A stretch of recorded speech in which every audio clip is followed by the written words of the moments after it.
إن الحمد لله نحمده ونستعينه ونستغفره ونعوذ بالله من شرور أنفسنا وسيئات أعمالنا من يهده الله فلا مضل له ومن يضلله فلا هادي له أشهد أن لا إله إلا الله وحده لا شريك له وأشهد أن محمدا عبده ورسوله يا أيها الذين آمنوا اتقوا الله حق تقاته ولا تموتن إلا وأنتم مسلمون أما بعد فإن أصدق الحديث كتاب الله وخير الهدي هدي النبي صلى الله عليه وسلم وشر الأمور محدثاتها وكل محدثة بدعة وكل بدعة ضلالة وكل ضلالة في النار.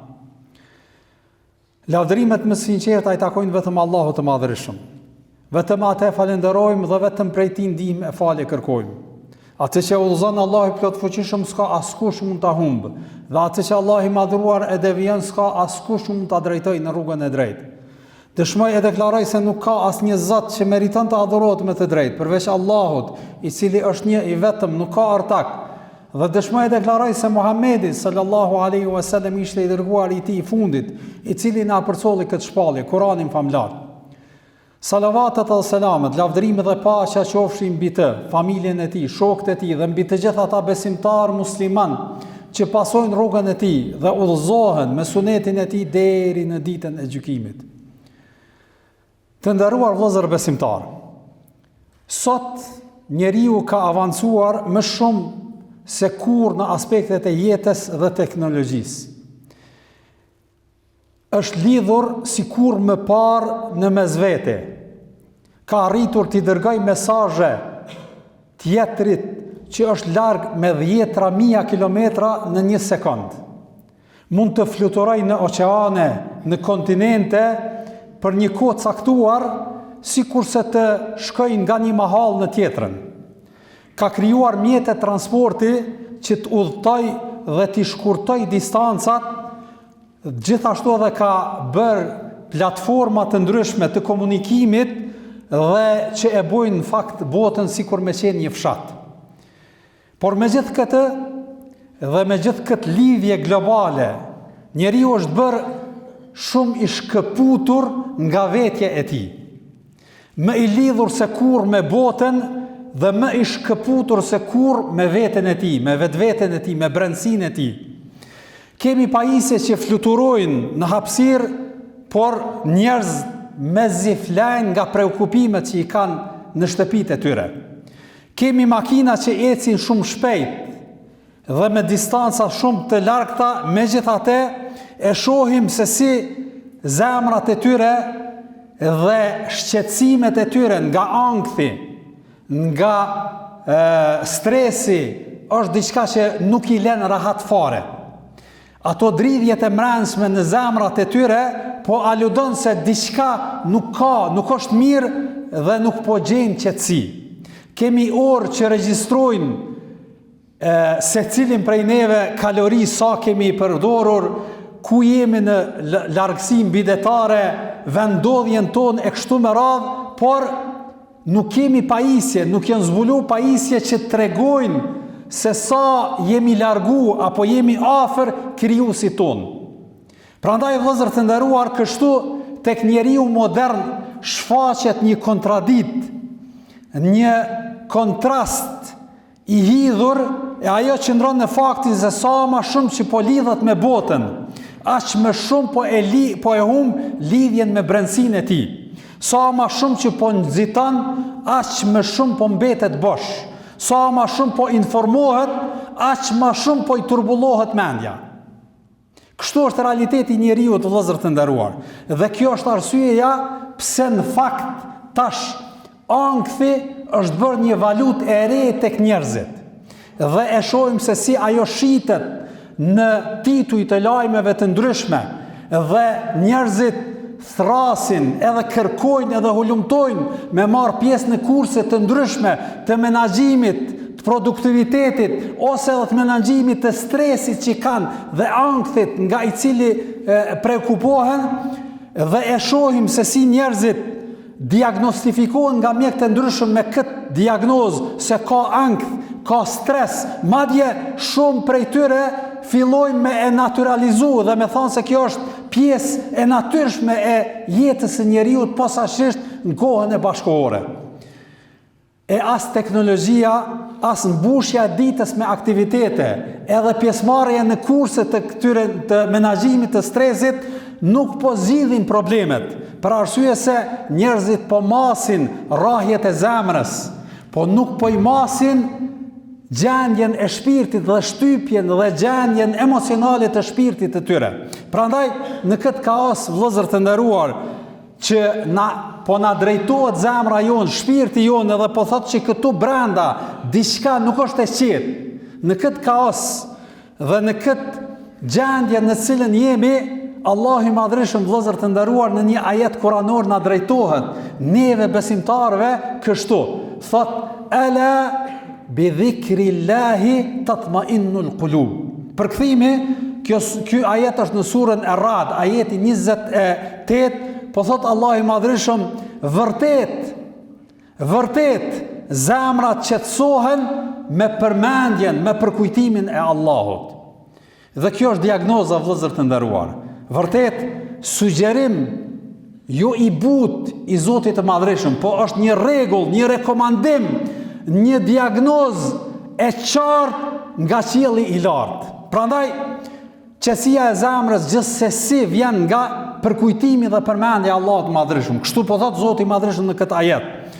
Pra, nuk është një luks emocional të cilën e hulumtojmë me pajisje dhe teknologji të ndryshme dhe platforma, por ajo gjendjet vetëm nëse krijojmë lidhjen me mëshiruesin ton, me Zotin ton, me krijuesin ton, me Allahun e plotfuqishëm.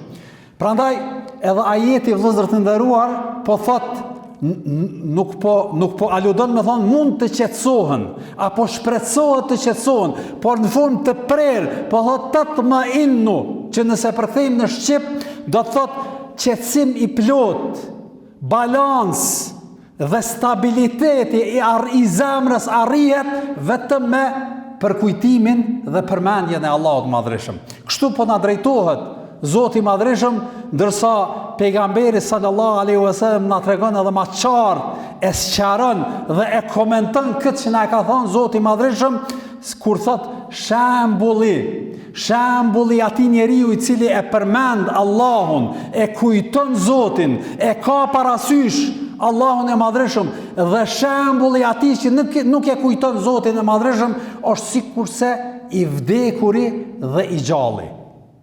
Shikoni çfarë krahasimi ka bërë pejgamberi sallallahu alaihi wasallam. Për arsye se në fakt njeriu i cili jeton këtë jetë, i rrah zemra fizikisht, edhe e shkon, edhe vjen, por është larg kujtimit, edhe bindjes, edhe kuptimit të mbikëqyrjes së Zotit Madhreshëm, ai mirë po zemra e tij është e mbyllur, zemra e tij është e vdekur, për dallim ky tjetri i cili pra gjallëron zemrën e tij me kujtimin e Allahut Madhreshëm, ky i tilli është pra personi, pra dallimi i tij është sikurse i gjalli me të vdekurin. Kështu, vëllezër të nderuar, pastaj Allahu i Madhreshëm e shoh në këtë ajet, nuk po thot me fitimin e pasurisë qetësohen zemrat, as me arritje teknologjike, as me rritjen e ritmit të jetës edhe pjesëmarrjen në vende apo ngritjen në pushtet e kështu me radhë, me këtu arrihet qetësia. Jo. Prandaj edhe njerëzimi vuan nga kjo në kohën bashkohore dhe preokupohet nga kjo për arsye se po e hulumton, po mundohet me gjetë këtë rehati dhe këtë qetësi në këto gjëra të cilat i përmendëm dhe i ilustruam më herët, e nuk e kam parasysh që kjo rehati dhe kjo terapi e qetësisë së zemrës arrihet vetëm nëse e kemi parasysh kujtimin dhe përmendjen e Allahut të Madhreshëm në përgjithësi. Vëllezër të nderuar, kur themi me kujtu Zotin, me përmend Allahun, në gjuhën arabe i thotë e dhikr. Këtu në herë plese kanë thonë zikr, dhe duhet ta kemi parasysh që nuk është për qëllim me fjalën dhikr, me fjalën kujtim dhe përmendje e Allahut të Madhreshëm, që ti themi disa lutje me gjuhën tonë, ose ato hallkat e dervishve apo të sufive, të cilët në përvende të ndryshme mblidhen, grumbullohen, edhe fillojnë me recitu, apo me thanë lutje, apo edhe me këcy, edhe me kalun në një lloj ekstaze, apo në një lloj transi, edhe me pretendu se me këtë kujtohet Allahu i Madhreshëm. Kështu nuk na ka mësu pejgamberi jonë Muhammedi sallallahu alaihi wasallam se kujtohet Allahu i Madhreshëm. Por çka do të thotë me e kujtu Zotin e Madhreshëm? Me e kujtu Allahun e Madhreshëm do të thotë që njeriu me qenë i lidhur me krijuesin e tij në çdo aspekt. Me kujtu Zotin e Madhreshëm me gjuhë, po gjithashtu edhe me zemër, po gjithashtu edhe me gjymtyrë e trupit të tij në përgjithësi. Me kujtu Allahun në çdo rrethon, në çdo situatë, kur je në vështirësi, kur je në rahati, në çdo situatë, në çdo rrethon, me pas parasysh mbikëqyrjen e Zotit të Madhreshëm. Ky është kuptimi i dhikrit edhe kujtimit të Allahut të Madhreshëm. Për këtë shkak edhe Aisha radiallahu ta'ala anhu në një rast tregon për pejgamberin tonë Muhammedin sallallahu alaihi wasallam, thotë, sa herë që ballafaqohej me një vështirësi, me një problem, me një preokupim, hajtë ta themi edhe ndoshta me një stres, edhe me ndonjë situatë vështirë, pejgamberi sallallahu alaihi wasallam, po thotë gruaja e tij, thotë, çka bënte? Me njëherë shkonte edhe lidhej në namaz, edhe lidhej me krijuesin e tij dhe aty e çante dertin e tij, dhe aty komunikonte me Allahun e Madhreshëm. Po gjithashtu edhe kur ballafaqoi me ndonjë mirësi, me ndonjë sukses, çfarë bënte? E bënte sejdën e shukrit. Sejdëja e shukrit, sejdëja e falënderimit është në rrethana, në situata kur njeriu ballafaqohet me një gëzim, me njëherë e kujton Allahun edhe bjen sejdë edhe falënderon atë për atë mirësi edhe për atë sukses të cilën e ka arrit. Pra, vëllezër të nderuar, kështu na mëson neve pejgamberi on Muhammedi sallallahu alaihi wasallam kuptimin e dhikrit, kujtimit të Allahut të Madhreshëm, që vazhdimisht në çdo situatë, në çdo rrethon besimtari me pas parasysh mbikëqyrjen e Allahut të Madhreshëm, me qenë i bindur se çdo sen në këtë dynjë nuk lëviz asnjë flet nga pema, nuk vjen në tokë pa vullnetin, dëshirën edhe diturinë e Zotit të Madhreshëm. Këtë me e kuptu besimtari, kjo është do të thotë kuptimi i dhikrit, kuptimi i përkujtimit të Allahut të Madhreshëm në jetën e tij të përditshme. Pra, jo vetëm shqiptimi atyre shkronjave. Prandaj edhe Allahu i Madhreshëm kur i drejtohet besimtarëve thotë wa aqimis salate li dhikri. Fale namazin që të më kujtosh mua, që të më bësh mua dhikr. Për arsye se njeriu kur e fal namazin, çka e kujton Allahun e Madhreshëm me gjuhën e tij, me zemrën e tij. Për arsye se kur thot Allahu Akbar, Zoti është më i madhi, çfarë do të thotë kjo në zemrën e tij? Që çdo sen, çdo gjë në këtë dynjë është e thjeshtë, është nër krijuesin e gjithfuqishëm. Pra e kujton dhe e ka parasysh këtë me zemrën e tij. Pastaj e manifeston pra këtë lutje mas pari me zemër, pastaj me gjuhë, po gjithashtu edhe me gjymtyrët e tij. I përulet, e bën rukun, e bën sejdën, qëndron kam në shenjë madhrie ndaj Allahut të Madhreshëm. Pra manifeston kujtimin e Zotit të Madhreshëm, për kujtimin e tij, dhikrin e tij në çdo situatë edhe në çdo rrethon.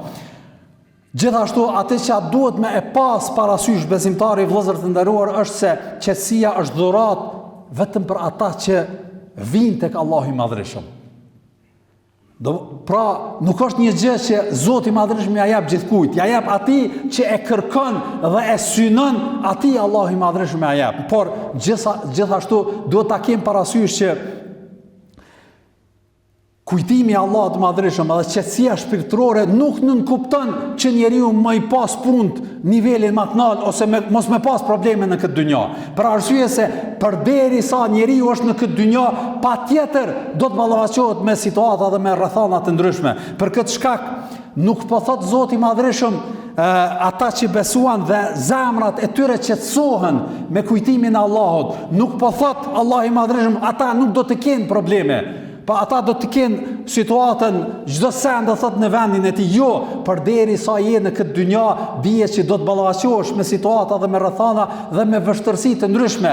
Për arsye se kjo është karakteristika e kësaj dynjaje. Prandaj edhe Hasan el Basriu thoshte me një kujtim, mos kërko qetësi në këtë dynja, për arsye se ajo nuk ekziston.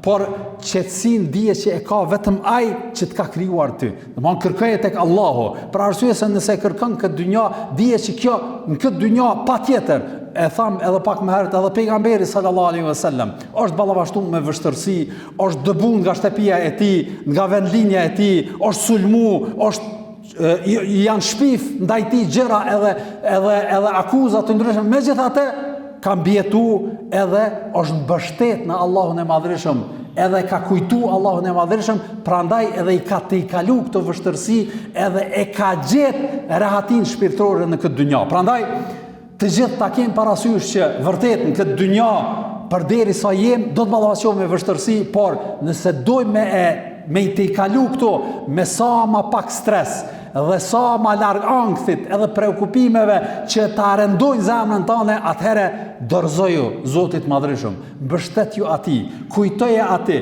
leja atij preokupimet edhe telashet edhe mërzit tua edhe thuj, o Allah, jemi të gjithë në dorën tane dhe çdo gjë që ndodh me vullnetin, dëshirën dhe caktimin tanë, e ai njeri i cili vërtet e realizon këtë, ai është në rrugën e drejtë dhe është vazhdimisht nga ata të cilët e kujtojnë Zotin e Madhërisëm. Wa sallallahu ala nabina Muhammad wa ala alihi wa sahbihi ajma'in.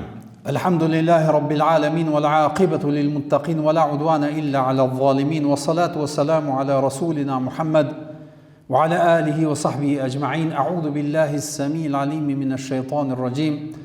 إن الله ملائكته يصلون على النبي يا أيها الذين آمنوا صلوا عليه وسلموا تسليما اللهم صل على محمد وعلى آل محمد كما صليت على إبراهيم وعلى آل إبراهيم إنك في العالمين حميد مجيد اللهم بارك على محمد وعلى آل محمد كما باركت على إبراهيم وعلى آل إبراهيم إنك في العالمين حميد مجيد أعوذ بالله السميع العليم من الشيطان الرجيم إن الله يأمر بالعدل والإحسان وإيتاء ذي القربى وينهى عن الفحشاء والمنكر والبغي يعظكم لعلكم تذكرون